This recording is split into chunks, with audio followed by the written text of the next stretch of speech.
Legenda hutan bakau berbisik. Di sebuah desa kecil di pinggiran Sungai Kapuas, Kalimantan, ada sebuah hutan bakau yang dikenal dengan nama hutan berbisik. Nama itu berasal dari suara-suara aneh yang sering terdengar saat malam tiba. Penduduk desa percaya bahwa suara itu adalah bisikan roh-roh penghuni hutan. Mereka memperingatkan siapapun agar tidak masuk ke hutan setelah senja. Namun, suatu malam, seorang pemuda bernama Jaka memutuskan untuk membuktikan bahwa cerita tersebut hanyalah mitos. Jaka adalah seorang pemuda pemberani dan cenderung meremehkan kepercayaan lama. Dengan membawa lampu minyak dan parang, ia masuk ke dalam hutan. Langit mulai gelap ketika Jaka melewati pohon-pohon bakau yang menjulang tinggi. Udara terasa lembab dan berat. Awalnya, tidak ada yang aneh, hanya suara gemerisik dedaunan.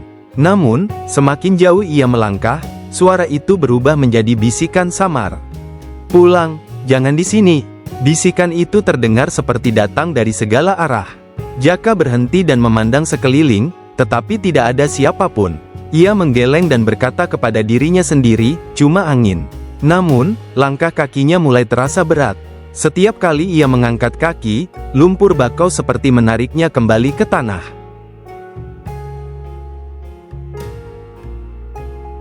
Jaka mulai merasa gugup, tetapi ia tetap berjalan. Saat itulah ia melihat sesuatu yang membuat darahnya membeku, seorang perempuan berambut panjang berdiri di tengah jalan setapak. Wajahnya tidak terlihat karena tertutup rambut yang basah, tetapi tubuhnya pucat seperti tidak pernah terkena sinar matahari. "Siapa kau?" teriak Jaka, mencoba menyembunyikan rasa takut. Perempuan itu tidak menjawab, sebaliknya, ia melangkah mendekat.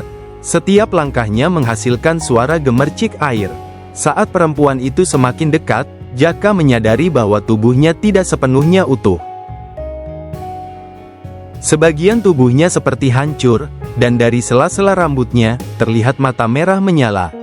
Jaka berlari sekencang mungkin, meninggalkan segala barang yang ia bawa. Namun, suara bisikan semakin keras, memenuhi telinganya.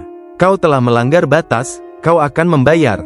Ketika akhirnya ia keluar dari hutan, Jaka jatuh pingsan di tepi desa. Penduduk menemukannya keesokan paginya dengan tubuh penuh lumpur dan luka cakar di lengannya. Sejak hari itu, Jaka tidak pernah berbicara lagi. Matanya selalu kosong, seolah-olah jiwanya tertinggal di dalam hutan. Penduduk desa kembali mengingatkan satu sama lain, jangan pernah masuk ke hutan berbisik setelah senja. Mereka percaya bahwa hutan itu bukan hanya tempat bagi makhluk gaib, tetapi juga penjara bagi mereka yang tidak menghormati batasnya.